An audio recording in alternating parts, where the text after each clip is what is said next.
Hello, hello. You are live tuning in on Thursday night. I am here with a special guest, Donna Colo. You may know him as a director, writer, book author. He does amazing work. And so I'm excited. I'm excited to just be able to talk about so much. Our topic for this evening is salvation. Yes. And so we've been going over that. Yes. And just, there's so much on salvation, and I'm seeing it everywhere on the news, everywhere you look. You see everyone just professing their faith. Exactly. And it's really, really beautiful to see, especially as a believer.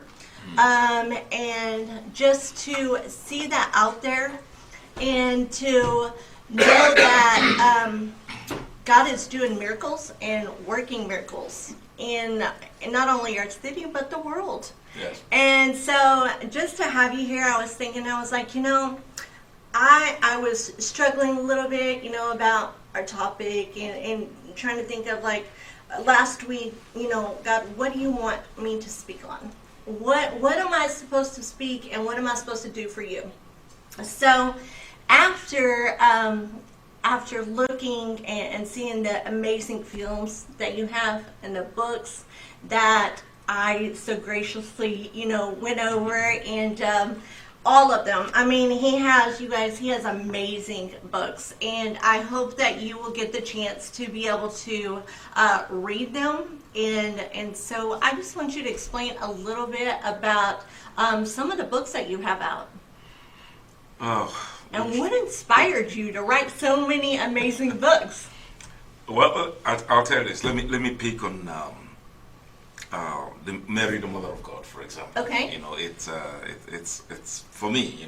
I'm not supposed to praise my book or anything. But there's something about that particular book that makes me want to talk about it anytime I have the opportunity to talk. I'm excited. Yes, and Mary, the Mother of God, the reason I wrote that book was just for the simple reason, for just one simple fact, that this was the woman that bore Jesus Christ. But again, when you say Jesus Christ, it sounds common because everything you do, you say, oh, Jesus, this, Jesus, right. this, Jesus, that. So, right. But until you begin to consider Jesus Christ as the second person in the Trinity, you will begin to understand the magnanimity of this being when he was here. So just to think that Mary, Mother of God, or Mother of Jesus, had him in her womb for 9 months. The implication is that he was pregnant with God. So everything about her had to change, at least for that 9 months. Right. That was my take. So it had to be somewhere or something where she will see things beyond what the normal human being could see at the time, because she was seeing it with the eyes of God. Wow. She was, it's just an amazing thought at that time. Maybe if she had to say something like, oh, why don't Mount Kilimanjaro move and change places with Mount Hermon, for example, she would have been able to do so. Right. So that 9 months of pregnancy was the basis for that Mary, the Mother of God. Wow. Yes. Wow. And that's incredible to me because I've often thought about that. How would you feel myself in that situation, and how confusing it would be to be in that situation and know what your child is so amazing and so beautiful and wonderful, and the amazing that he's going to give his life up for us. And exactly. So that to me in itself is so incredible. And a lot of people, it's a 2,000-year-old story. So over time and with time, it diminishes importance, meaning the size of faith is no longer recognizable. Right. But after 2,000 years, and you're still telling the same story, Yes. and it never changes. Right. That is the miracle.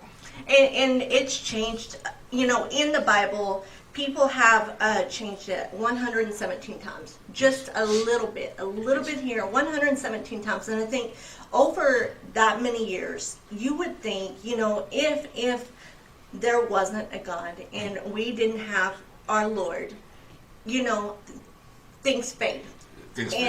But He never has. He never has. And we look today, as we go over the news and we look at the importance of, the celebrities and everything that happens in life right now in 2019. I was watching the news, and when you see people starting to give their testimonies, Lamar Odom, then you see Kanye West, all of these people coming and professing their faith. They are not only professing their faith and their testimonies, but they're going to these churches in Atlanta, and they are being saved, which is incredible to me, because we're talking about Lamar, who was actually pronounced dead. He had so many strokes. He had heart attacks. He was pronounced dead just several years ago in October. Okay. And then October 2019, he's being saved in Atlanta. And to me, that is a big testimony. It's a big testimony. Yes. Yes, it is. And in the history of mankind, some are recorded, some of them are not recorded. And, so if you were to go back and say, okay, everything that has ever happened to man, should be, if you can bring it out and you tell these stories, you will see that those stories that people pushed aside, right? It had depth, and maybe some of them are, if not all, elements of the divine, handouts that God gave, and some people didn't recognize it. Right. So for those of us, or for those that are cognizant of it, they keep record of it. Because God, being as jealous as He is, He wants you to testify. Right. Exactly. And it's a good thing to testify, because that's how you get His name out there. And the devil is doing his, ultimate best not to get you to talk. And that's exactly it. And that's what I was talking about earlier, is the devil will try every single way. And I was reading, actually, Kanye West, he was saying how he will put shiny objects in front of you. He will, give you these lavish homes and all of this crazy stuff. And there's nothing wrong with having your heart's desires. Yeah. But when you start, getting to a point in your life where that's all you think about and that's all you want and that's all you're tempted with, that's when things change, because we're not supposed to do that. Exactly. I was reading that and I thought, it's really beautiful to see the walks of faith and over the years, when you see actors or celebrities from their beginning time to now when they're professing, and you see their walk and just all the things that they've gone through, and we're all human. And that's what it comes down to. We are all human. We are all God's children, and we are all sinners. Of course. I mean, it's. I wrote something on Facebook the other day. I was saying, I'm a dyed-in-the-wool Democrat. Okay, I got that. But I would do with a George Bush at any time, or any Republican that can at least attest to the work of God, the Word of God, and all of those kinds of things, and come to the White House and be, the kind of president for the masses. Right. I will take that any day. I'll take that any day. Yes. And I absolutely love that, because you are given a platform, and so if you can bring Jesus Christ back into the schools, and that's one big thing, is bringing God back into our schools. When the Bible was taken out, that's when things started going down. And it's always been, I'm not going to say it's always been good or bad, but we didn't have, even 10, 20 years ago, our technology was not like it is today. So you were talking about all the things that happened, even 2,000 years ago. And all the amazing things that God did here, for us to see and the people to see. But they didn't have all of the visual. They didn't have all the technology. And I would, just to have a glimpse of that would be incredible. It will be incredible. It's, talking about these visuals now, that, for example, that you talked about 2,000 years ago, it wasn't there. But here's what I did with when I wrote Yeshua My Love. It was something totally different. And I think I remember some woman 7-8 years ago when she read the book, called me up and said, "Who gave you the permission to write that book?" And I said, "Are you sure you read the entire book?" And she said, "No, but I'll read it." And then days later, she called me back. And she said, "Oh my God, you just taught me more about Jesus Christ." Wow. You know, so because the relationship, the book is about the relationship of Yeshua and Mary of Magdala. And Mary of Magdala, saw him from a human point of view, and never knew that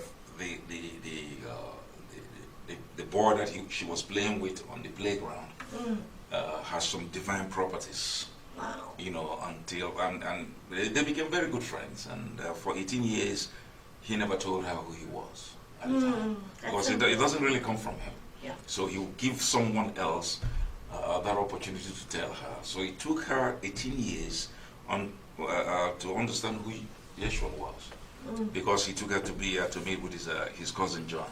Okay. So in that meeting, John saw them and looked at her. John never met her. And John goes something like, "You're lucky, woman, because the Messiah, the Word of God, is actually your companion." Yep. So that's how she. Wow. That's beautiful. Yes. That's really beautiful. Yeah. It's and I'm gonna have to read that one because everyone always tells me that you are Mary Magdalene, and I never understand. I sort of do. I've always had the biggest heart, and it's to a fault. No, think of it physically. You do look like They always say your actions, just your heart, and Yes. so it's and I've always been told that. I went on a mission trip to Honduras one time. Yes. And I was speaking to someone about, my story and things, and I said I wasn't even supposed to be born. And, because he was asking me and he was trying to, talking to me about past. And I said, my mother actually went to have an abortion with me.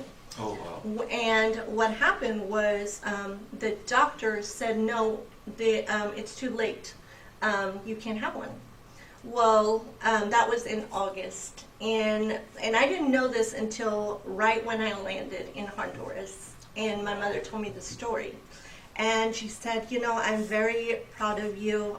She said, "I just want you to know," and she told me the story, and so she said, "I was supposed to be born." They said, but whenever she went to the doctor to have that procedure, they said, "No, it's too late." Wow. Well, I was born in October, at the end of October. Yes. So had the doctor not messed up the date, I should have actually been aborted.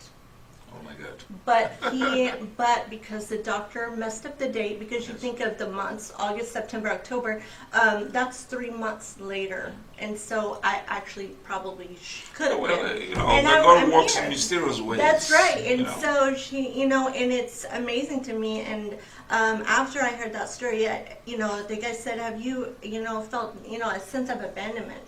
And because I struggled with that, my entire life, and I didn't understand. I didn't understand the spirits that you can carry with you Yes. over your life. Mm-hmm. And so whenever I found that out, it made sense to me, Exactly. because I always had that feeling, that kind of unwanted feeling. But I didn't understand it until many years later, until 2012 actually. Just lately. Yeah, and so after that, my life changed drastically. I started going to different things, treatments. I started going to do more mission work, things Yes. like that, and it was just really beautiful. I started trying to find out who I was and who God wanted me to be, who I was supposed to be, because I had struggled so many years, and I've always believed in my higher power. I've always believed in God since as long as I can remember. But I didn't understand. I didn't read the Bible, when I was young. I remember going to church with my aunts every once in a while, but I didn't get it until I was much older. And I had a spiritual awakening. I passed out, and God gave me these unbelievable visions. Yes. And when He gave me those visions, I didn't even understand those until years later, and I saw them in the Bible. Amazing. And so it all just started clicking with me, and I said, God, you have a much bigger purpose for me. And so, yeah, I definitely, I'm very excited to read your books, and very excited to share my stories and your stories. The next book we have is, let's see, we've got Blue Martini. Oh, Blue Martini, my very first book. That's my first book. I think I wrote it in 2003 or 2004. Okay. Yeah, it's I'm originally from Nigeria, so Oh, nice. yes, I wanted to write something about my own country because coming to the United States, gives you this amazing, overwhelming appreciation when you see the way things work. Right. And most of these foreigners will want their countries to work the way this very country is working. But that's a hard pill to swallow, or that's it's a hard thing to follow. But hopefully, I was hoping that these developing countries in Africa would have a change of heart, especially the politicians, and do something for the masses. So, but over the years, instead of us, progressing, they keep referring to us as developing nations, but actually we're not developing, we are regressing. Right. Going backwards. Mm-hmm. So I was forced to write that book, Blue Martini. Wow. It's a testament, in your face kind of political action drama. And maybe if they read in Nigeria, they'll probably ban the book. I want them to ban it so it will be popular. So we need to get it to Nigeria, yes, right? Yes, indeed. It's one of those books where I detailed. It's not a documentary kind of writing. It's not that. It's a novel. It's fiction, but actually it is fiction that a reality drives. Okay. So I understand. Those kinds of things, and it touches every part of the country, or every part of the globe, in terms of how corrupt the system is. Okay. Yeah. So. Wow. And I was, speaking of that, I was watching some films, and I kept thinking, I really wanted to go to another country and just live part of the year. And after doing so much research and seeing all the corruption, I was like, wow, we do. It's rough, and it makes me definitely understand everything in the Bible. Yeah. That everything's just happening exactly the way. There's corruption practically everywhere. Absolutely. Almost every country has corruption. But the thing is that the level or the intensity or the density of it in most of these African nations is that they do nothing at all. In other words, they don't build the roads, they don't give you electricity. I mean, people who live there go through hell physically just to exist. Mm-hmm. But say United States, Canada, any of these other big countries, they have electricity. Mm-hmm. They have certain things that are in place. Right. And if the corruption is still in existence, it is negligible, meaning it is not noticeable that much. Right. As against places that have this cancerous, or, something really eating at the flesh of the nation itself. Mm-hmm. And it will be hard to correct. It will be, very difficult to undo, but try we must. Have you ever thought about going back And Oh yeah, when I came here, I wanted to get a degree, and I got a degree, and it led me to a few other things. And as you know, as the longer I stayed in the U.S., the worse it became wow. in my country. But I'm not dissing my country or anything. Right, You know, right. I'm just saying this in the hope that someone will say, okay, maybe they will pick up the mantle and do something about it. Yep, You know, absolutely. so it is. Yes, I thought about going back, but it's almost impossible Wow. for me. Right, right. Well, I'm sure that you can do amazing things there. And so, you know, if you ever want to go, and I love to do mission work. Oh, yeah. So if you ever Yeah. want to do something, I will go with you. Okay. And I would love to do something like that. I Okay. mean, it's just being able to touch, you know, all four corners. Yeah. That is the main thing. That's the most important Exactly. thing. Exactly. So yeah, that the next one we have Sodom City. Sodom City. Oh my God. Incidentally, Sodom City is another version, Okay. but that is. Oh my God! It is another version of Blue Martini, Okay. and again, it's a novel, but it is how money is siphoned away from most of these developing countries. And it's not just me telling you details of how these things happen. I put it in the general confines of a crime story. Okay. You know, because in other words, I'm saying to you that the people that are in charge of your governments, especially in Nigeria, that they are all corrupt, and they can hold me hostage for that if they want to. But it is the truth. It's true. It is right? the truth. You know, they are, for lack of a better way to describe them, they are just basically criminals running the houses. Fox guarding the hen house, Wow. basically. So Wow. Sodom City is also detailed, and it's one of my best books. Wow. Yes. Well, I'm excited to read that Yeah. one. That's really. You have a lot of amazing books, so I'm really excited. And not only that, not only is he an amazing author, but he has some amazing films, and yeah.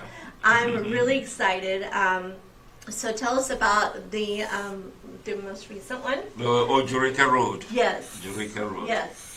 And this one, you guys, touched my heart in Yes. such a big way. The actors in it, I absolutely loved, and yeah. just the way that he directs his films is incredible. And I admire that about you. I really admire Thank that. You give such hope for actors and actresses, and you allow them to be who Yes. they were supposed to be, and to be able to work at, and do their art. And I love that. that's how you get the best out of actors. There are some stringencies, or some rules and that guide the acting profession. And one of them for me is that you let your actors be themselves. And if there are situations where they have to, ad-lib or come up with something that you don't know is the best, or they don't even know until you actually, record it, and maybe when you do a playback, you say, "Oh, no, I don't like this." Can you stick to the script? Right. But if you let them stick to the script, that's fine, and then also give them an opportunity to, improvise. It's an amazing thing to do, because some of them are if not all of them, but most of them are intelligent actors. Absolutely. And they can they've read the script, and they can bring in some kind of interpretation that you as the director you didn't see. Right. you Right. know. So that benefit of the doubt is a good thing. And I think with actors, I think you either have it, I really do. Or you don't have it. Or you don't. And I think that is where it comes from. And I would say 90% of the actors out there, they have it, because they, if you see them in a film, they have something. They're bringing something. some kind of light. Just to like it. what's his name, Johnny Ray Gibbs. Yes, Johnny Ray Gibbs. Johnny Ray Gibbs. I mean, he's a good improvisational actor, and fantastic. And there is a bunch of them. It's Carl Coach, Craig Whitford, and then of course the guy that actually played what's his name again? I forgot my movie. But Timothy Eric is one of the best in Houston. Wow. I mean, the two of them, Timothy Eric and Johnny Ray Gibbs. I mean, they smoked it up. I mean, it was just amazing to watch those two play. Yep. You know? Yep. And you heard that, Johnny. I'm sure you're giving him a big head right now. Yeah, well, at least he owes me lunch. Right? He owes you something. Johnny's something else. Yeah. And, he is an amazing actor. He is. I was, grateful that I got to play with him and Carl.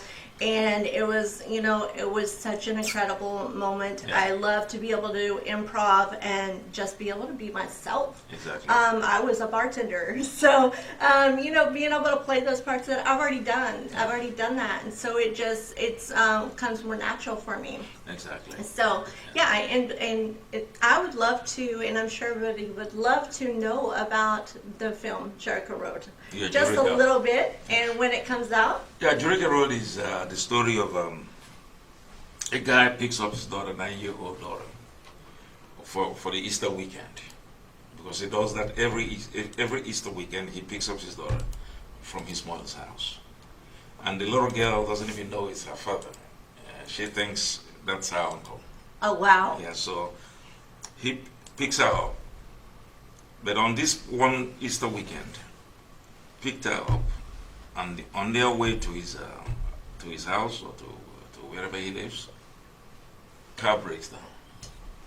So they stopped to check it out, but it wasn't like in the boondocks. Yeah. There was nobody around it, except this little beacon of light that existed maybe 200-300 yards away. So he said he takes his little girl, and they go towards that light. And eventually they came in there, and as they were approaching it, they were hearing, rock music. Okay. Yeah, rock music, very loud rock music. And eventually when they got to the barn, it was a barn actually. They looked in there, and there was this bunch of white guys, rocking hard. Yeah. They were just playing their hearts out. So they came into the barn and stood there until the music concluded. Wow. And the little girl was clapping. And these men left the band stage. They were playing to themselves. Okay. There was no one else in the band. Wow. They came out from this bandstand, went to the table that was in the middle of the room and sat down, looking at Tony, which is the name of the character, Tony Agege, Okay. and his little girl. So, long story short is that it went so bad for Tony and his daughter that night Wow. that they were killed instantly. Wow. And but I'll tell you, it is part of the dynamics of the story where you think something happened. In the story, we call it red herring. Okay. So you think something has happened or had happened, or you think this is the result, it's going to be death, or it's going to be but eventually it is not so. Okay. So there's a red herring there that keeps one of the entities alive. I don't want to give up the story. Right, right. It's got a twist, a but big twist. But here's the deal, though. There's this revenge thing that comes up out of it, to deal with those guys that, perpetrated this crime. Wow. So Jericho Road is amazing. It's And when does that release? It's coming out this December. Okay. Yeah, we are right on the at the point where I think it's color correction that we're going through now, and so Perfect. sometime this December it's coming out, and it's going to be at oh my God, I forgot, somewhere in River Oaks. Okay. So But River Oaks. they will get the information. That's Jericho Road, and Yeah. you can catch that on the website, and Yes. that's JURICA Yeah, Road. yes, So you Jericho. guys got to catch that one. And is there going to be a book that follows that one? The book? No. No. Okay. Okay. No, but it's an original screenplay. Okay. And I'll leave it at that. Perfect. Unless something Well, there's such a You good just never twist know. in there that, I was going to ask you that earlier. I was Mm-hmm. thinking about, I was like, okay, there has to be maybe there's going to be a second one or a book or, you never know. With me, I am a spur of the moment writer. Okay. Yes, I am driven by situations that could come after a cup of coffee. So You're like me. yes, it's instantaneous. I do that too. Yes. It's so bad. I was laughing at myself earlier because I was like, what is wrong with me? And I put this post on Instagram. Yes. I said, I am the type of girl, and this is what I do. I will go and I will hear a noise in my car. And I think, okay, what is this? So then I go on Google. And Google is like, oh, it could be this. Mm-hmm. So then I go on Amazon and I start ordering car parts. Yes, So then I get in the car parts and then I will actually start taking my car apart. I will start like putting parts on and people are like, what is wrong? Like, you're a female. Why? And I'm like, just because I'm a female, I've had motorcycles, dirt bikes, I am actually, yes, I'm a female, but I think I don't know how to say it. I have a lot of boy in me too. Yes. I love to get dirty with Like a things. tomboy, right? Kind of like that. And people think, people always say, well, you're a beauty queen. What are you doing with grease? And I'm just that way. That's who I am. And so if you see me outside working on a car or something, that's just who I am. And it's so funny and people laugh at me, but I am one of those people. I'm just like that. After I can't drink coffee. I wish I could, but after a soda, I'm just like, well, I'll go do this, or it's going to be something always with me. Yeah, it's good. It's good to have that kind of carefree, Yes. things about you. Where you go into something that you don't even know you could, you know anything about. Right. And because you are experimenting consistently, you are bound to discover things that you don't even know you can discover. Absolutely. And I've actually, I had a motorcycle one time and I changed out the whole entire gas tank and Yes. like everything. I replaced everything on it, and then I ended up selling it and getting way more for it than I paid. But I was like, this is something that I guess is just in me. Yeah. But so we're going over the films, Jericho Road, and then you have another surprise that you're going to be starting on in January. Yeah, January or Yes. February, I'll be shooting. Which is this other movie, which is Right the around the opposite. corner. Yes, it's the other side of Jericho Road. Okay. Yeah, it's the other side called Memorial Drive. Okay. So Jericho Road is like where blacks and other minorities live. But Memorial Drive, now anyone that lives in Memorial Drive, the implication is that they probably have money. Okay. Not always true, but I need to go down there and see what's going on. so Memorial Drive, it's the other side of Jericho Road, and it happened to this white woman Okay. and her twin sons. Oh. And her twin sons, violin prodigies. They play violin very well, and they entertain the crowd, and they go to parks and they play for people Wow. just to entertain people. And one day, their mother was supposed to take them to the practice, but she couldn't because she had this terrible, terrible headache. And she called her best friend called Symphony and said, please come onto the house and so you can take my boys to the practice. And when Symphony came around, she realized that the reason why she wouldn't take the boys to the practice was because she had this terrible headache. Not necessarily migraine. It was terrible. Yeah. She wanted to take herself to the hospital, which was what she did. So Symphony took them to the concert or to the practice. And then when she got to the hospital, she was told that her glial, there's something they call glial cells, Glial, Okay. up in the brain. And if you lose maybe 5% of it, you're a dead man or dead woman or whatever. And hers was 90% gone. So the two doctors there were like, we don't know why you're still walking around. Hmm. So she never went to pick up her kids at the practice. Symphony brought them to the hospital to see why she wasn't there at the practice. Okay. And that's where they discovered that she had these issues because she shouldn't be walking around. She should be with the dead woman at that Wow. point. Yeah. So the doctors were like, okay, why don't you stay another night with us so we can conduct more tests just in case we missed anything. Mm-hmm. She refused. Mm. She told him, I brought myself here. I'm going to take myself back. A strong woman. A very strong woman. So, excuse me. So, eventually, Symphony left first. She took her sons, put them in the car. She was driving home because she wanted to talk to them some more, just in case she drops dead. Wow. They never made it back home. Mm. But for you to understand that particular aspect of it, there's another drama that unfolded prior to all of this, Okay. and it has to do with 4 or 5 black guys Okay. who were living their lives, or turning their lives over because they wanted to be. How can I put it to you? They were banking on revenging or everything that had happened to them in the past. Mm. Excuse me, I got a cough. Oh, you're okay. Excuse me, guys. That's when you eat that African food that you don't supposed to eat every day. You get to cough. But anyway, that was what happened. So it's going to be a good story to tell, and I'm going to start casting that as soon as after Christmas. Okay. Yes. That sounds really exciting. So Yes.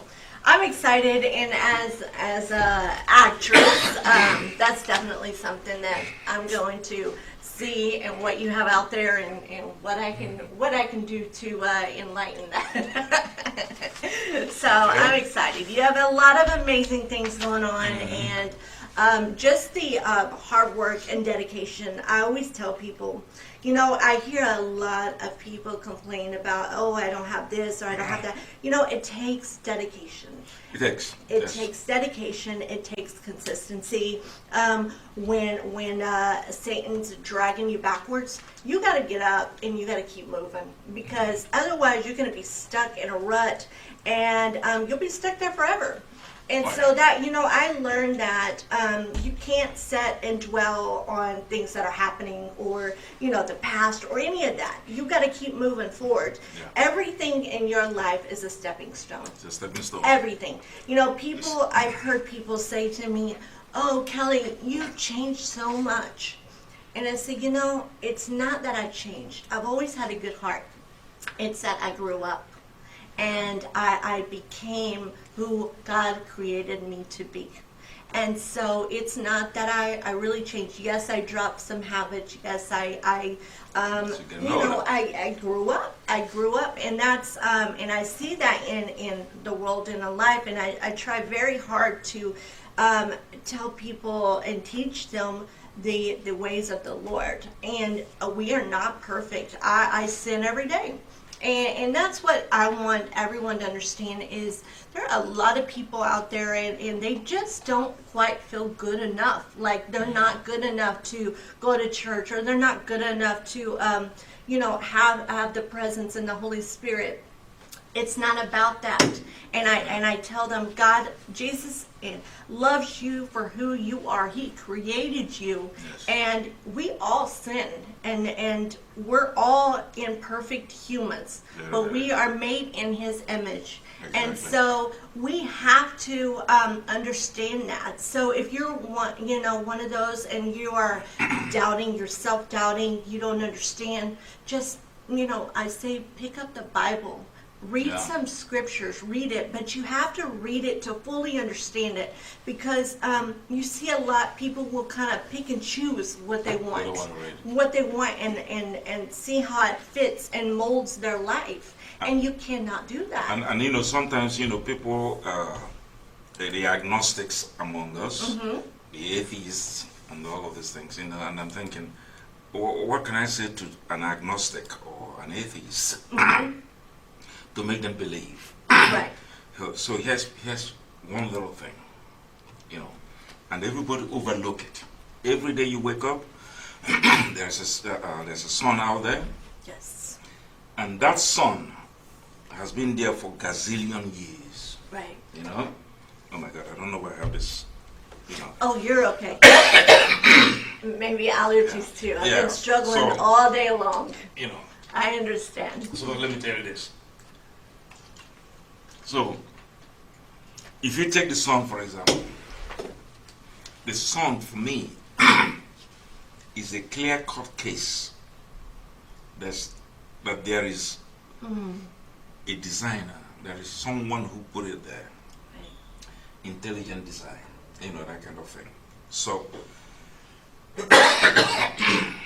I'm really sorry. Oh no, you're fine. Yeah. So there's an intelligent design. If you took that song away, no one survives. Wow.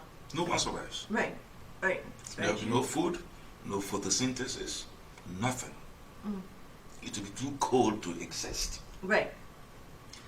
And it's been there for billions and billions of years and hasn't changed or altered. So there has to be a reason why that is so. Right. Right. You know? And I know worshiping God is a thing of faith. Absolutely. But if you need that faith, take a look at the song. Just take a look at that song, especially in the mornings when it's one color and then in the day it's another color. Yes. And it keeps you going consistently over the, you know, for centuries. And I love that. I really do. And things like air. You know, I can't see air, Can't but see it it. keeps us alive. It's And there's so many things.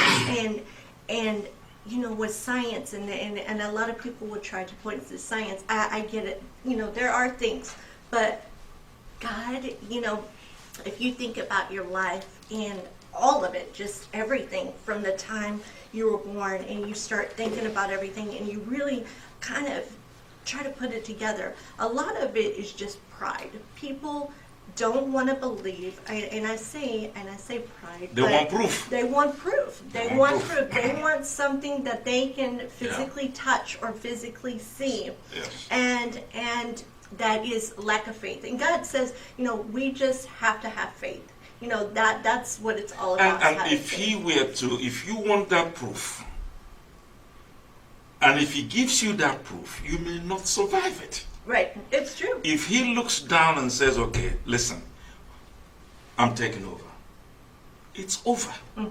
If he Absolutely. takes over, it is over. Right. So for those of them that say they want proof, your existence, the fact that you have language, Right. you know what I mean? Yeah. The fact that you have language, and if you look at language all over the world, Amazing. God, how many languages? In my country, know. Nigeria, we have maybe 200 different kinds of languages. We have the 3 principal languages, but we have 200 others inside of that system. Yeah. Okay, now think about the Spanish, the Portuguese, Yes. the Greek, and all of these other languages. How did these languages, they have a source. Absolutely. That's what I think. How? And that's what, there's no answer. There's no answer. There's They have no source. answer. They have a source. Completely. You know, even numbers. You know, 1, 2, 3, 4. Who came up with it? Yeah. So- you think exactly, and that makes me so happy because Yes. I think the same way. And I was thinking about that, about even, and I'm just going to put it out there, Yeah. cocaine.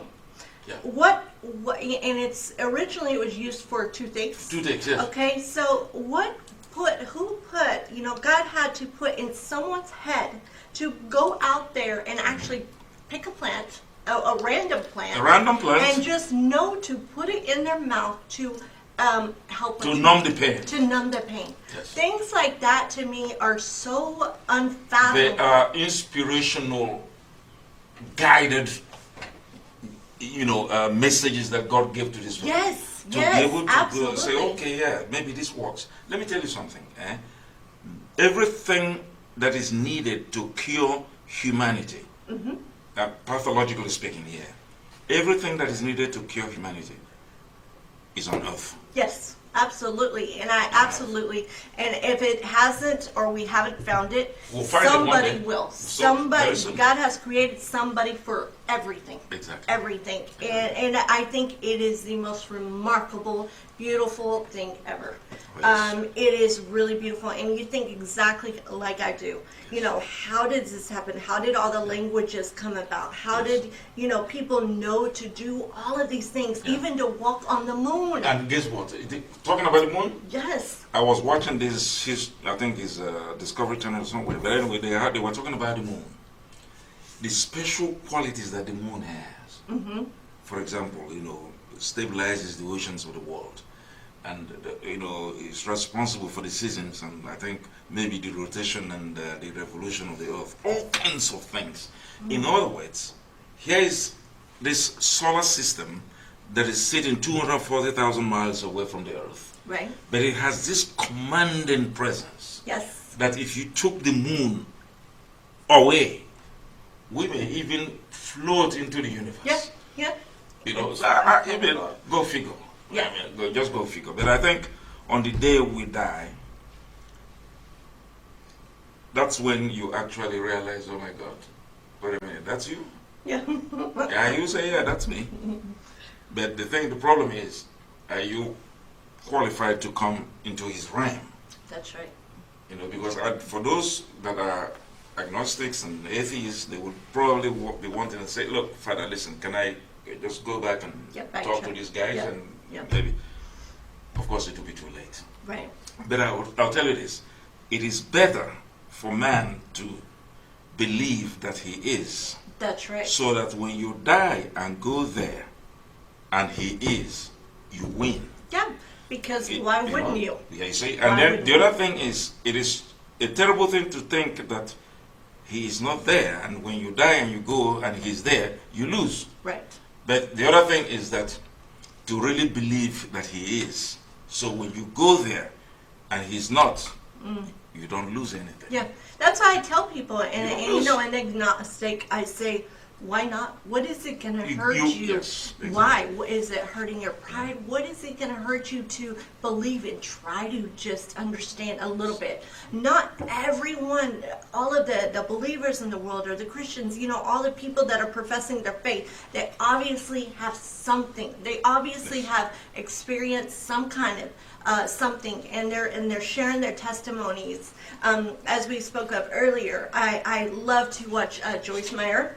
Yeah. I love to listen to her, and she is so real, and that's kind of how I am. I'm very real about things, and so for me, it's just amazing how God has given every single one of us some kind of gift, Yes. Whether you use your gift is up to you. It's up to you. It's up to you. I see a lot of wasted talent, and I say that because God has given people talents. Even in my own life, I've seen them have talents, and then they'll get hooked on drugs or something like that, and then boom, God has given you something. Now, fix it and come back around, because that talent is still going to be there. You're still going to have that. So go back and pick it up if you've screwed up along the way. If you've, picked up a habit or whatever, you can still have it because God gave you that talent. And so it is just really amazing. And I really enjoyed this conversation because I think so much like you. And I'm always trying to speak and talk to people who are like-minded, and it's some of the things I think of, people are like, that's really bizarre, but to me it's how I think. It's the way God created my mind. I'm left-handed, so I think I'm left-handed. I'm ambidextrous. I was born with an extra rib. Like, I have a lot of weird quirks, and that's how God created me. I'm just very different. But I said there's other people out there like me. And so it's nice to sit here with you and just know that, people really think like that. Like, we think alike. And it is amazing because God has given us that. And I think of the time when I very first met you on set. Yes. And I always say that God has put people in your lives for a reason. There's always a reason that He has put. Absolutely. And so just sitting here with you and talking about this, and then being able to nail the topic today is really beautiful. So I just want to thank you for that. Oh, yeah. So tell me, when you came to Christ and you came to know that there is a higher power, how did that change you? I'll be honest with you. Have you always believed? Oh, Oh, yes. I mean, first of all, my mother would kick your butt if you had any other kind of reference, things that you want to make reference to. No, I've always believed. And let me tell you, I have a little thing that it happened to me when I was 9 years old. Eh? And when I told my mother about the incident, she just smiled. And she said to me, go, lay down, do whatever you have to do, because the Lord just touched you, but you didn't even know. I was 9 years old. How am I supposed to know? Wow. But I've never forgotten that incident. That is one.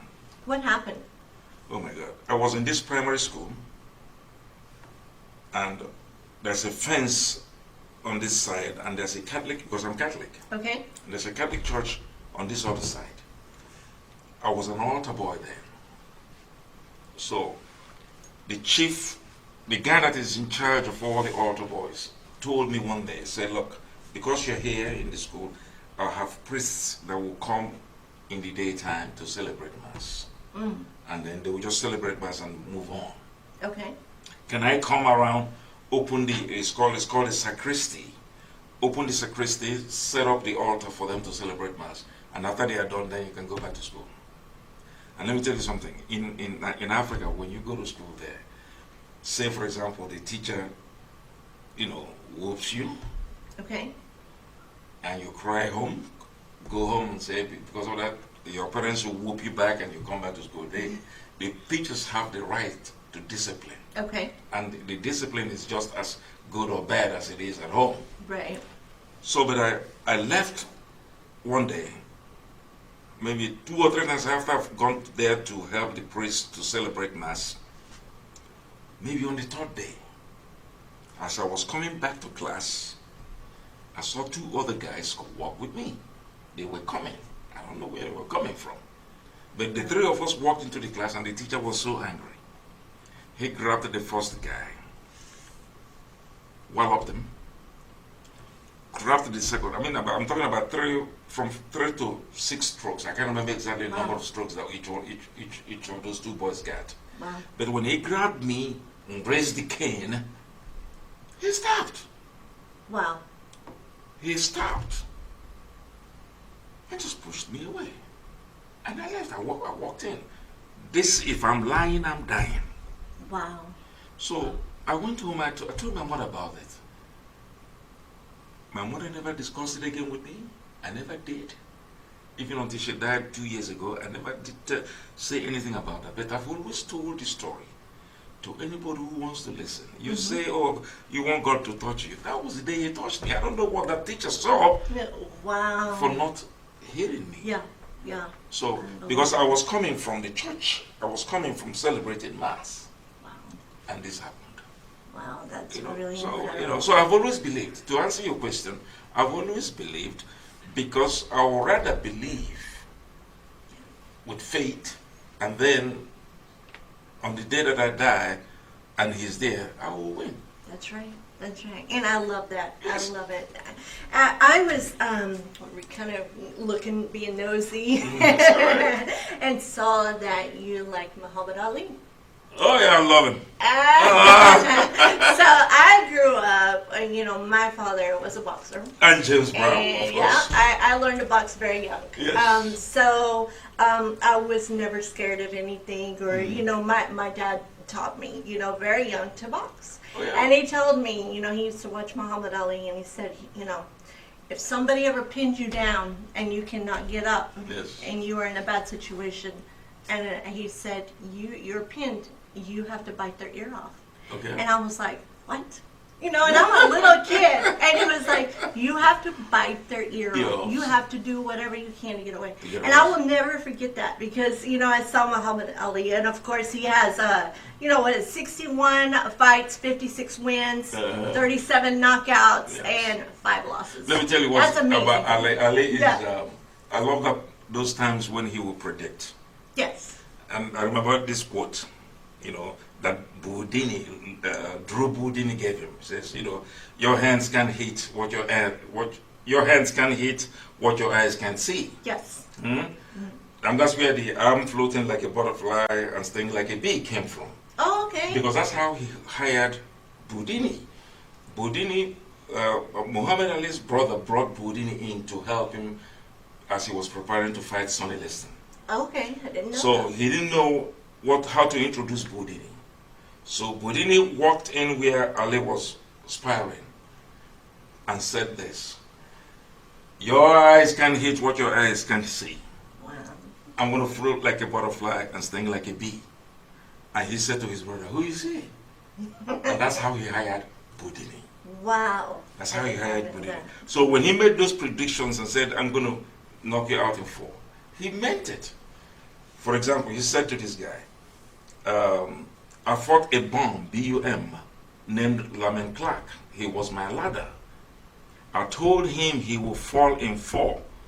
He said, 'I am the king of Siam.' He fell in 4, and he was no king of Siam." Wow. That was Muhammad Ali. I And that love was in him. his early days that he said this thing. So, I think he's amazing. I've always loved him. And the He's other amazing. one that we have in common is Lethal Weapon. I I love love that. Danny Glover Yes. and Lethal Weapon and Mel Gibson. Yes. And they are my all-time favorites. You know, there's a new Lethal Weapon series. Mhm. And I haven't gotten a chance to watch No, it. no, but those two they're just did it not for gonna, me. yes, and I loved. I mean, those two together. That to me was one of the I greatest. teach my students that. I tell them about, because I teach screenplay, I teach creative writing in TSU, and the best body movies that you can think of. Lethal Weapon. Yeah, Lethal Weapon. 4 was it? 4 Lethal Weapons. The first one, their budget was $35 million. They made Okay. $321 million Why not? in 1992. It was a- 1992, yes. $321 million. Translates one to film. about almost $1 billion now. Unbelievable. The other one is Indiana Jones. Indiana Jones was the first one, was the most creative. Which one was that? Indiana Jones and the very first one, which is, I don't think it has a subtitle, does it? I think Indiana it was Jones- Raiders of the Lost Ark. Raiders of the Lost Ark, Yeah, yes. Yeah, Raiders- 1981. yeah. Let me tell you what I love about the Raiders of the Lost Ark, and it is just that improvisation we're talking about. Okay. Here's a scene in Egypt, and the Harrison Ford came up against, Indiana Jones came up against this Egyptian swordsman, and the guy was twirling his sword and, telling him, without saying anything, "I'm going to cut you to pieces." So the way the thing was written in the screenplay was where both of them went into this sword duel. Eventually, of course, Harrison Ford will win, but no. Harrison Ford said to Spielberg, "I think there's something better here that we can do, and that is, I love that. if the man goes this way and twirls his blade and all of that, I just pull my gun and shoot his." Wow. Yeah. And So that's where exact- that came from. That's where that came from. I did not know that. Yes. Unbelievable. And that's one And it's thing. a memorable moment. Yes, and when you have a good director and you have a good actor, Yes. you got to trust each other. And that's where it came from. Oh my God. Unbelievable. Yeah. Wow. So Spielberg that's, accepted it, and everyone that watches that film remembers that scene. wow. Yeah. Unbelievable. I stayed in a big, beautiful hotel in Puerto Vallarta. Yeah. And it was unbelievable. But It's Spielberg's house was like right down. Oh, yeah? One of his houses, but it was right down. Man, it was so beautiful. But I thought, I really was tempted to go knock on his door. And I would have. Me, if my... And If, believe me, he will have accepted, I opened the would door. have. I would have. And I said, if I didn't have my family here and we weren't so busy, I'm the type of person that would have gone to the door and knocked on the door and just said, "Can we Yes, talk? can I just shake You your know, hands or I something?" I just want to talk. I don't need an autograph. I just want to talk. Yes.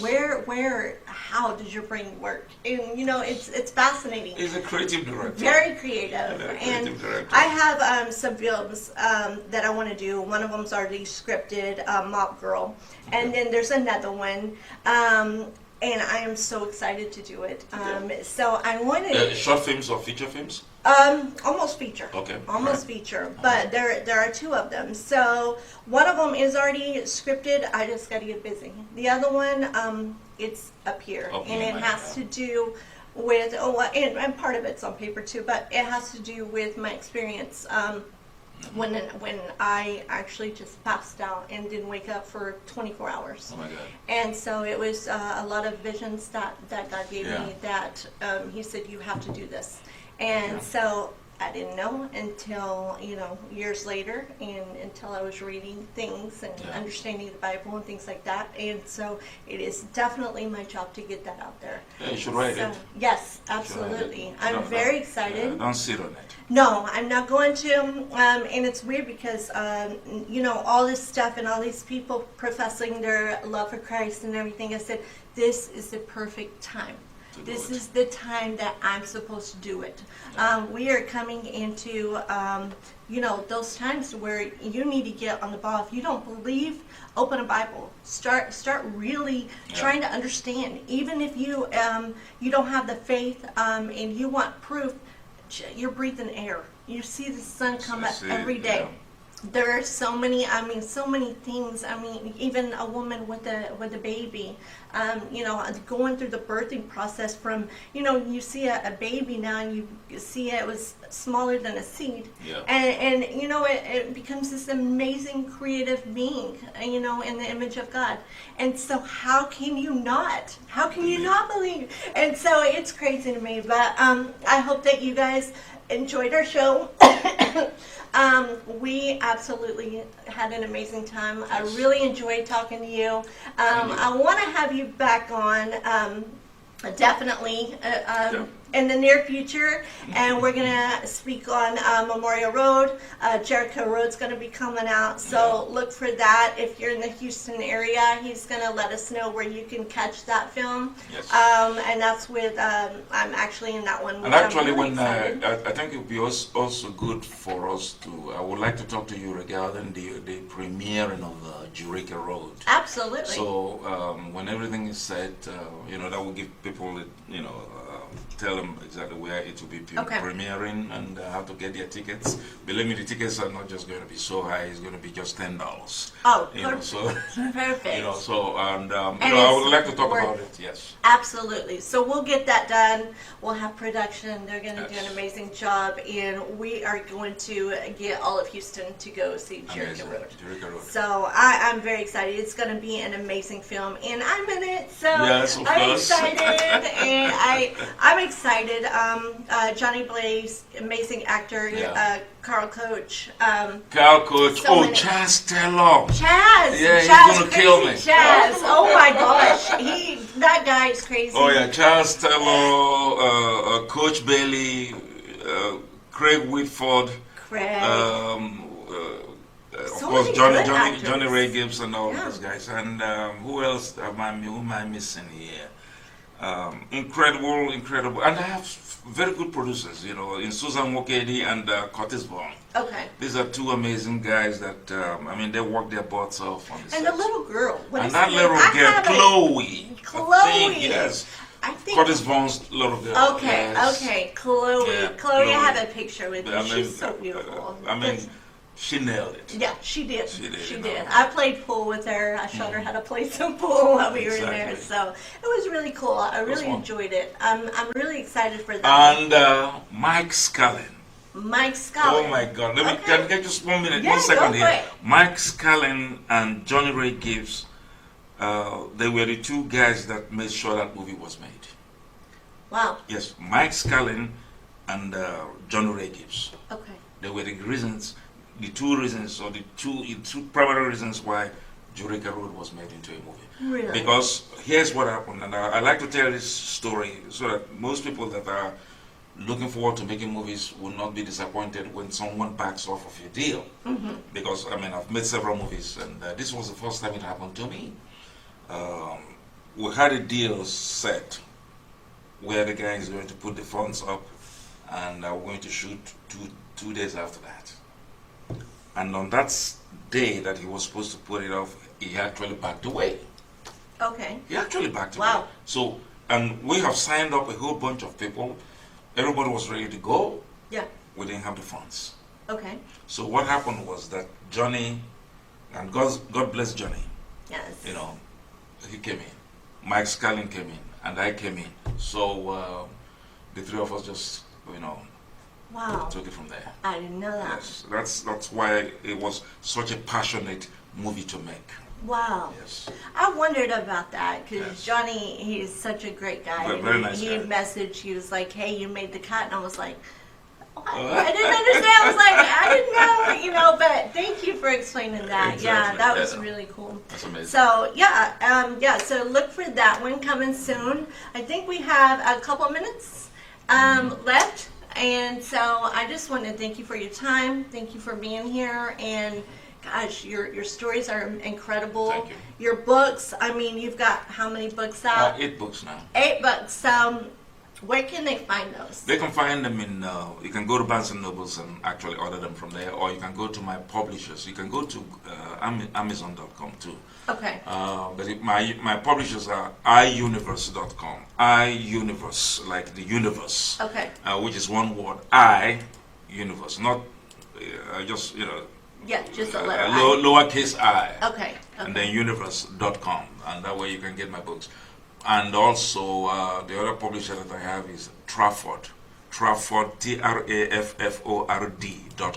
Trafford.com. So or you can just Google my name and then go from there. Yeah, and that's Don Okolo, Yes, ma'am. Okollo. Oh. So easy, so Yes, easy. yes. Is that the name you were born with? Yes, Yeah. it means the voice of the people. Okay. That's okay. the All right. the translation of the voice. Everyone laughs at me because I actually go by my acting name most of the time. It's Okay. Kelly Rodella, Yeah. but my actual legal name is Kelly Clarkson. Okay. And so it was such a disaster when I started film and everything with Kelly Clarkson, and they were putting my stuff with her stuff, and I mean it was a disaster. And I was like, she's gonna hate me. I don't even know this lady, but she's gonna it was hate just coincidence. me. Yeah, it was just coincidence. And I was like, this lady is gonna hate me because if you, for a long time, you would Google Kelly Clarkson It and comes my out, name and her name, or pictures would pop up together, and I was like, oh no. The guys who are they work with Danny Trejo. They were like, you gotta change your name. Like, you gotta find something and stick with it. Danny And I was Trejo. like, Danny Trejo. I love that guy. I Amazing. love him. He's an amazing guy. Such a down-to-earth guy. Yeah. He really is. I enjoy my time with him. With that look. Yes, with that look. I mean, he really is. He's just a down-to-earth guy. Yeah. And so, I mean, he has, like, Aaron and all, his guys that work with him. But, they were like, Amazing. the brother was like, you got to change it. You got to stick to something. And I was like, well, so I started talking to people. They were like, well, what other name? I was like, well, I'll just go with my, my original name, Kelly Rodella. Exactly. That's what I stuck with. Why I not? stuck with it, but they had to go through all that IMDb, all that stuff, and I ended up losing some of my films. You know what Shakespeare said about that name? Yeah. He says what's in a name? A rose by which any other name will sound as good as a rose. In other words, if you said Wow. a rose and then you gave it something else, you gave it another name altogether, it will still be a rose. Wow, that's So nice. what is in the name? Clarkson. If you change the Clarkson to Rodella, it remains the same one that you wear all along. That's true. So it That's never true. changes. It really was, and I've always been, a Rodella. I was looking up my history and Spain and just all of the amazing things, and I said I need to go to Spain, and I need to go to where the Rodellas originated, Exactly. and I really want to know and learn about who my ancestors, Exactly. everybody, and so that's definitely something I want to do in the near future. But yeah, it's really neat. And that name, for some reason, has just always been with me. I was actually before the Kelly Clarkson, and it's funny because people would come up to me and say, "Oh, you're Kelly Clarkson," and I got so tired of it. I would Yeah. just be like, "Yeah, Yeah, You check know, it. yeah, you know what? I'm tired of saying no. So, no, I never put myself out there as her ever because we're nothing alike. We didn't look alike, nothing. Exactly. But it's just a name, and you know, every time I would call for her to pay a bill or this, and I got so tired of it. I Right. said, I'm just gonna go with Rodella, Yeah. and that way I have no questions, nothing. It's just so much easier. And of course, it becomes unique. And if there's going to be any kind of successes, you know, around the name Kelly Rodella, Yes. then it is. You don't have to explain it anymore. Exactly. You know? That's You're exactly not right. going to say. So no one is going to say, "Oh, yeah, she got famous because she used the name That's Kelly Clarkson," exactly you know, right. so no. Exactly. And I told him, I was like, I can't sing. Like, I love acting. Mm-hmm. I can do. I have so many things that I love to do and that I can do, but singing is not something I Me will too. not even. I won't even touch it. I mean, I will sing at church and I will sing so loud that. You know, people are probably like, "What are you doing?" But I don't care. I do not care. But yes, that is. I am not shy about that at all. I'm just, you know, and it's funny. I was telling somebody. I said, you know, used to, if you would have gotten a hold of me even like 7 years ago, I couldn't even get up and speak in front of people. Oh, wow. I could not do it. I was, because I had so much post-traumatic stress from my past and so many things from my past. And from the time I was very, very young, I wanted to be an actress. But so many things happened, You know, so many changed traumatic that, you know. things. And so it was very hard for me to get up and speak in front of people. I was, you know, in school, I would, you know, get these things like spelling bee and things like that. And I would get up there and I was very good at, you know, words and Yeah. literacy and things like that when I was younger. But I would get up there and I would fall apart. And so I thought, how am I supposed to be an actress if I can't Yeah. even get up in front of Stage people? fright. Stage fright. And all that. So then, years later, I prayed and I was like, God, please help me through this. Please help me to overcome that fear or whatever the anxiety it was, and to help me because I've always loved to talk. I can talk all day long, every day, but it's the getting up on the stage, is stage. what really would And scare you know, me. and there's one little secret about stage. Okay. You know, if you're on stage, and the audience is, you know, sitting down there in the, including those that are on the bleachers. Okay. For those of them that are on eye level, don't look at them. You just look above them. Wow. You just look above them. So that way, you don't make any eye contact with anybody. But the most important, that's why they turn the audience light off. So it's in darkness. Wow. Unless you're conducting a play where it's in the daytime. But if it's at night, the audience are in the dark. So psychologically, you're believing that there is no one there. Wow. Yeah. So you just believe that there is no one present. And that it's like you singing in the shower. Yeah. You know?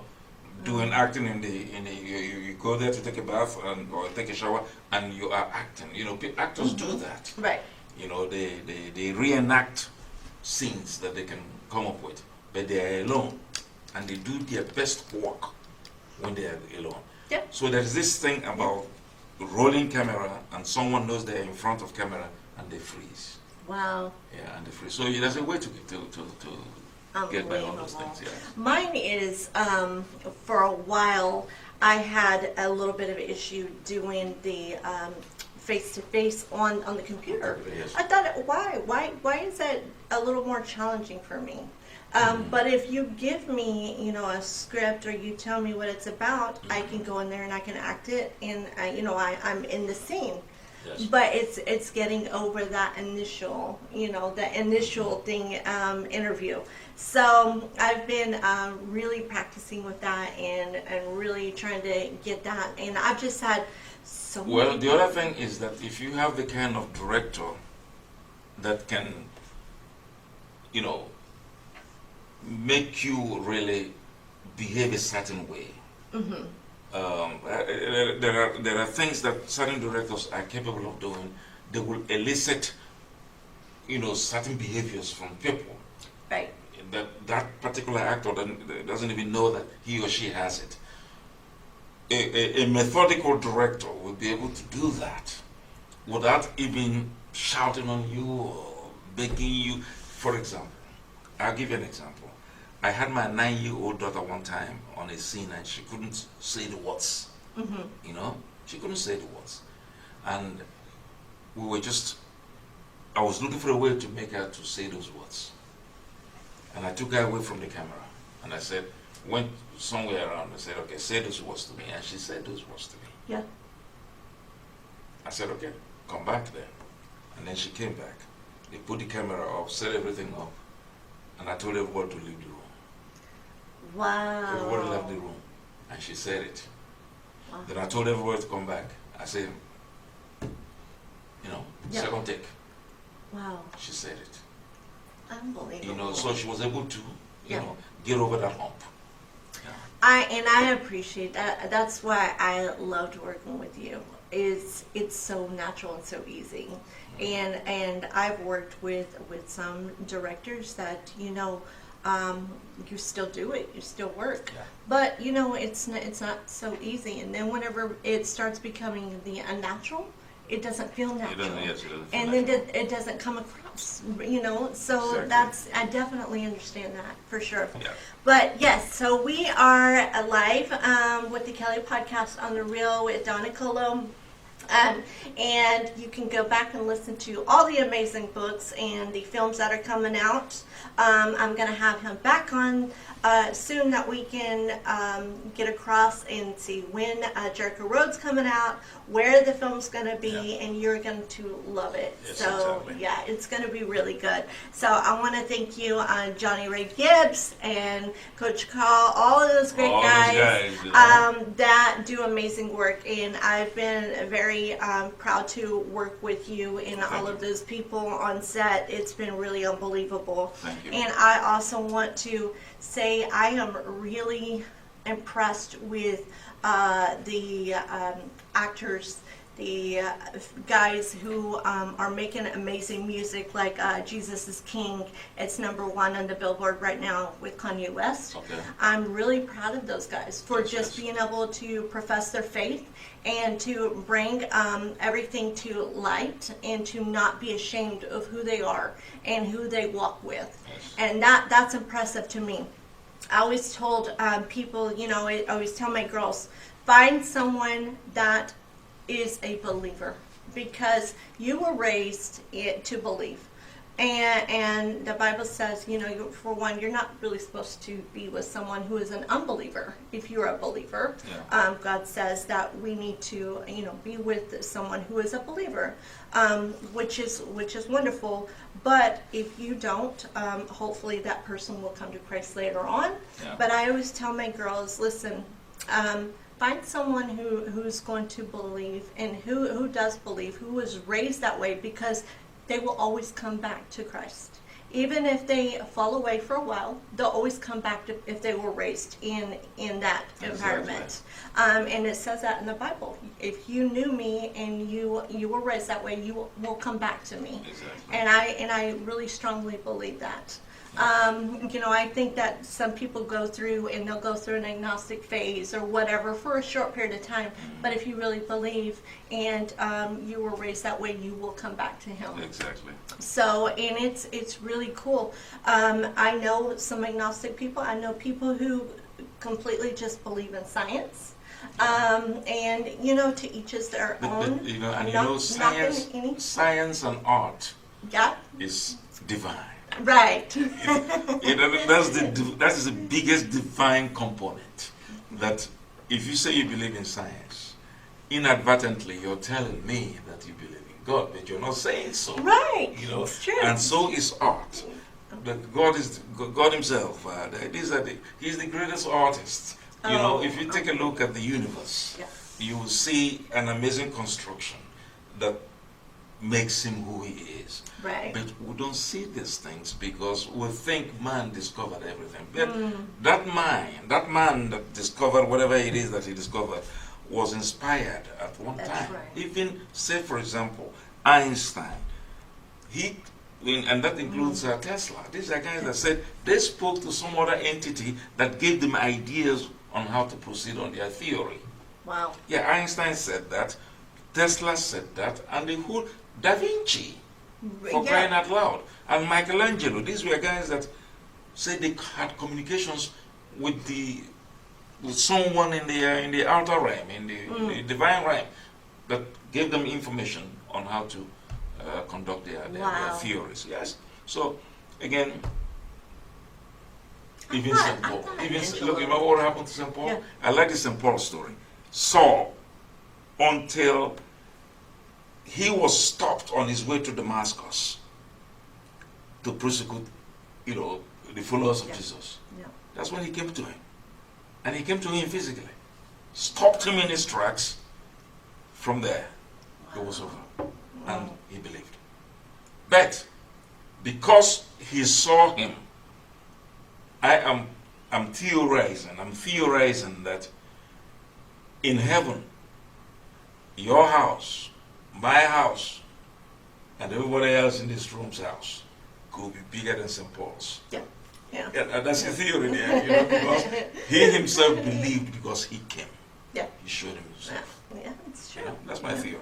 I believe that. I always think about, I have scars on me, and I always think, am I going to have those? Somebody asked me, actually, it was a really good friend of mine in Hollywood, and he said, I had someone pass away, and they were very, very young. Do you think that they are still the same age when they went to heaven?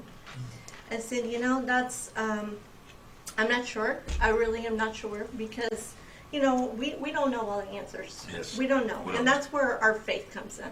Exactly. We believe, and we just know that there's a God that loves us, and we do the very best we can. When we sin, we go back, we confess our sins, we ask for forgiveness, and we move on.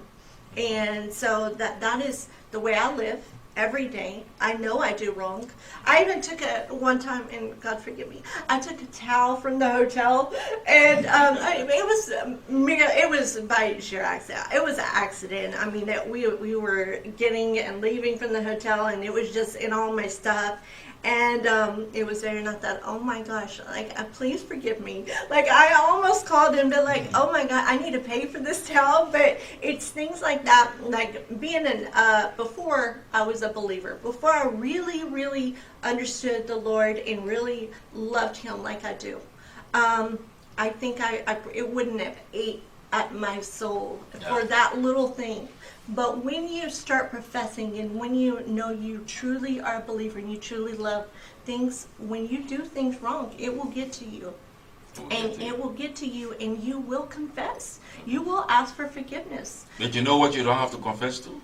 If What? you had stolen, if you went to a hotel room, and on the day you live in, you took the Bible instead. Right. To read. Yeah, it's true. I think it's a much more bigger sin to steal a towel and not the Bible. Yes. But if you took the Bible and you're using the Bible to get to absolutely. Him, He forgives you right That's there. right. I agree. Yeah, because you are. There's a reason. There's a reason. And that's why people don't touch the Bible. Yeah. Have I taken a towel from the hotel room? I probably have. I think maybe twice or so. Yeah. Well, it's because it so was comfortable. clean, fluffy, and all of that. I And 20, 30 years ago, who knows? Yeah. So these things happen. Yeah. These things happen. That's the imperfect man. Yeah, that's who we right. are. That's right. But I will tell you right now, I hate that towel, and I want to go so badly. I'm just it sticks out at me, it eats at my conscience. It's those little things. Oh, even 2 days ago, I went to Walmart, bought some things, filled all my car and everything. As I got to the car, and I was putting them in the trunk of the car, and I saw grape and one other item that I didn't pay for. Uh-huh. Oh my God. After I put the things back in the trunk, I took those two items, went back in. I saw the lady that saw me, because it was a self-checkout place. Okay. Said, what's wrong? I said, I realized I didn't pay for these two. She laughed. she laughed. And when she ran, when I, checked it out, it was just about $7 something. But you see, I just told her I couldn't go home and eat the grapes. Right. Yeah, that's how I felt. And comfortably. People laugh and think it's funny because it's so unnatural for somebody to be that honest. Yeah. Isn't that's the kind of society we live Yeah. in? It's like when you do a good deed, people don't know how to react anymore. Exactly. They don't know how to react. I hear, little kids, only in Texas, they say, yes, ma'am, yes, sir, no, ma'am, no, they're very different. And I just have to brag about Texas a little bit for that because they are raised that way. They are raised that way. When I lived in other places, other states, you didn't hear that. Especially in the schools, you hear the Pledge of Allegiance. You still put your hand over your heart. They talk about God in school. And it's like we are on a different planet over here in Texas. I mean, it is completely different than other states. You weren't allowed. I mean, my child actually got in trouble in another state for even mentioning God. And so when we moved here, I was like, I'm home. I'm home. Texas is completely just its own little world over here. Okay. It really is, and I'm so grateful and thankful for it. Exactly. So, yeah, it's really cool. So, I know that we are probably almost out of time. So, I just wanted to thank you. It was my pleasure. Yeah, Yes. I appreciate it. It's been good. Yeah. Thank you guys. This has been Kelly on the Reel, and we appreciate you. Thank you, Donna Colo, and we'll see you next time. We'll come back. All right. Thank you so Thank much. you so much. All right. It's been real. It's been good. Yes.